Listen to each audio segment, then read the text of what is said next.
Ladies and gentlemen, boys and girls, children of all ages, welcome to the Robert Sports Show. I'm your host, Robert. Alright, I'm going to do a quick little picks of the TNA Slammiversary premium live event later on today on TNA Plus. They moved this show to 3 o'clock in the afternoon, so it would not go against Forbidden Door.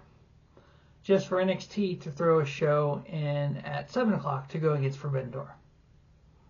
So, yeah, WWE is not out to help TNA. They're out to fuck them over, I think. 3 o'clock premium live event.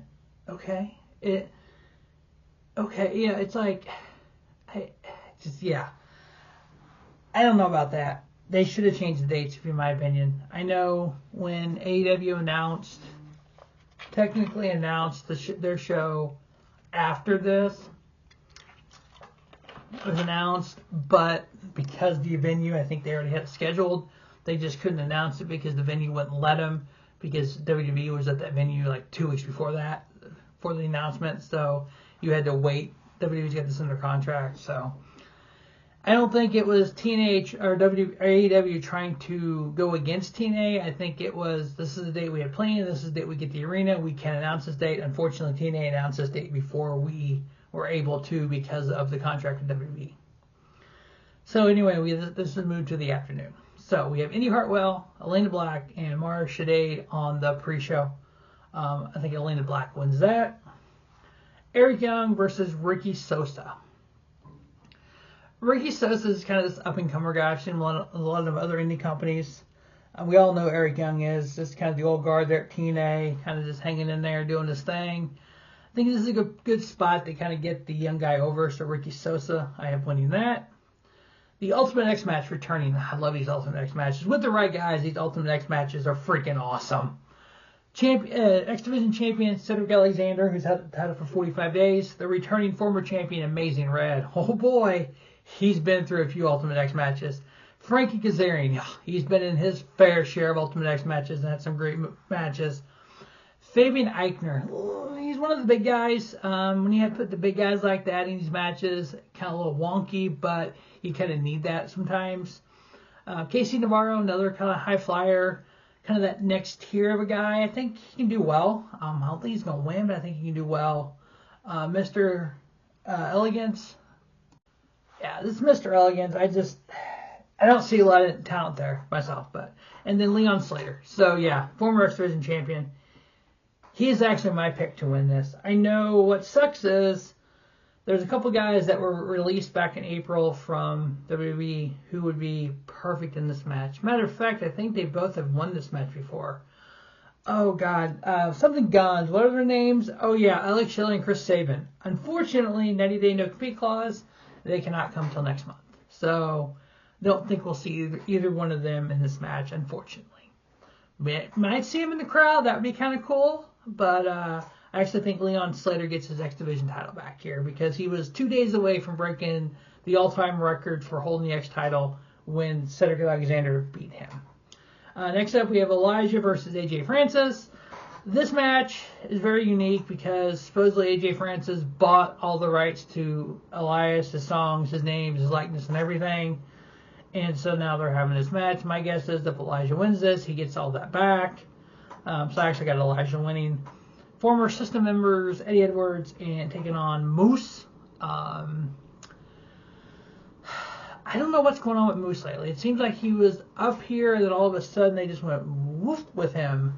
I think he needs to get some momentum back, and he needs to win here, and he needs to get back in the title picture or go somewhere else. I got Moose winning this. And we have a very interesting match here. We have the TNA International title line. We have champion Mustafa Ali taking on a mystery partner. Who could it be? What former WWE champion is coming to TNA? That's loaded the tagline. Well, here's the thing though. That list of people that got released back in April, they all had no compete clauses for 90 days. Sorry, they ain't coming. Or somehow they got out of that 90-day no-compete clause. I actually looked to see if there's anybody that was big name that was NXT, where they had a 30-day no-compete clause. There wasn't. Now, there are a couple possibilities out there that were former WWE champions. Killer Cross was an NXT champion, and then Braun Strowman was world champion. Braun's been gone for over a year. Killer Cross has been gone for a while, former TNA champion as well. So my predictions for this is Mustafa's held the title 78 days. It's either going to be Braun Strowman or Killer Cross, and they will win the match.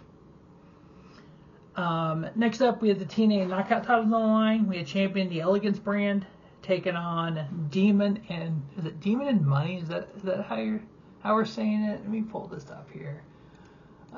I didn't write the names of all these people out here real quick. Let me pull this up. Slammiversary. So we have the Elegance brand, which is Heather Elegance and by Elegance with their personal concierge as ringside, and then DemonXBunny, Allie and Rosemary. Good tag team. Now, the fact that the Elegance brand have had the titles for 164 days, I actually think it's time to get away from them. That disappointing faction. I'm sorry, it is. Mr. Elegance is just trash. I think it's time to move on from this. So I have the DemonXBunny, Allie, and Rosemary winning the TNA Knockout World Tag Titles. Next up, we have a fatal four-way ladder match. Why couldn't they just make this a triangle ladder match? Why do they have to add the great hands? We have the System, the current champions, Bear Bronson and Brian Myers, taking on the Hardys, Broken Matt Hardy, and Brother Nero. I think that's how they've been, which is weird because I thought that's how they've been coming out, but then it just has regular Hardys. I'm like, I thought they've been their alter egos here lately. Maybe I missed something. Maybe they didn't change it. I don't know. But now you got to think that the Hardys came off of a win at House of Glory, Waging War, where they retained their House of Glory tag titles. And so it's like they've been in these juggernaut tag team.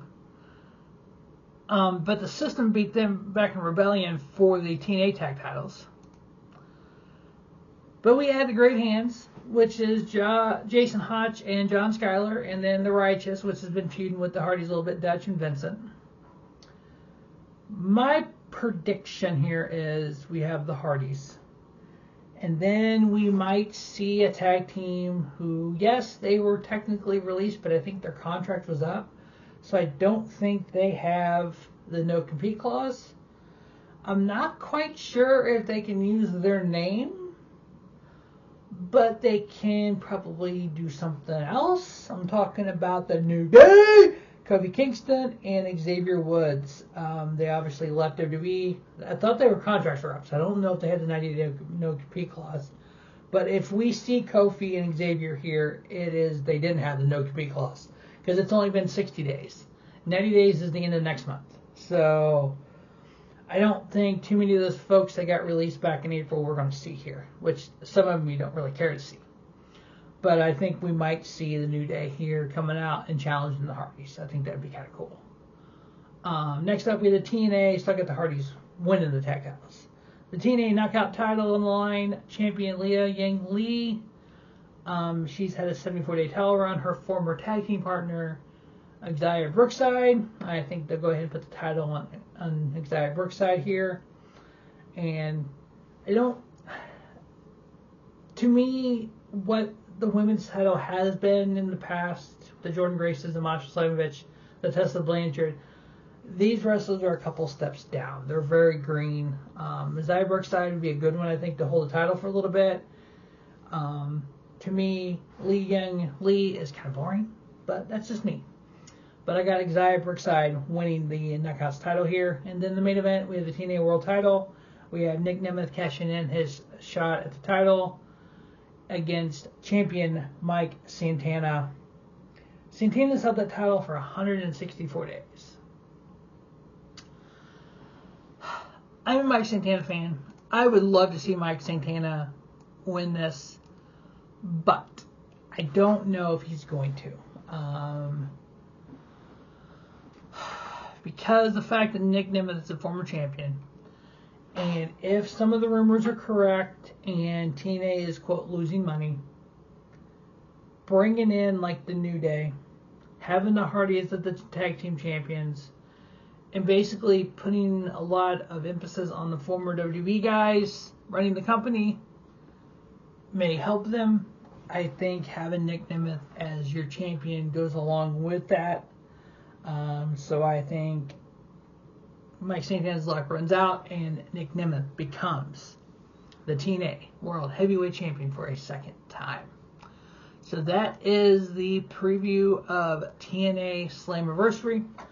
I don't know how much I'm going to be able to watch it the next day or so to get the review up, but I will do my very best to get the review up of TNA Slammiversary, NXT Great American Bash, and AEW Forbidden Door. As always, thanks for watching the Robert Sports Show, and don't just have a great day. Have a spiffy day, Robert Sports Show, your YouTube leader in sports talk content.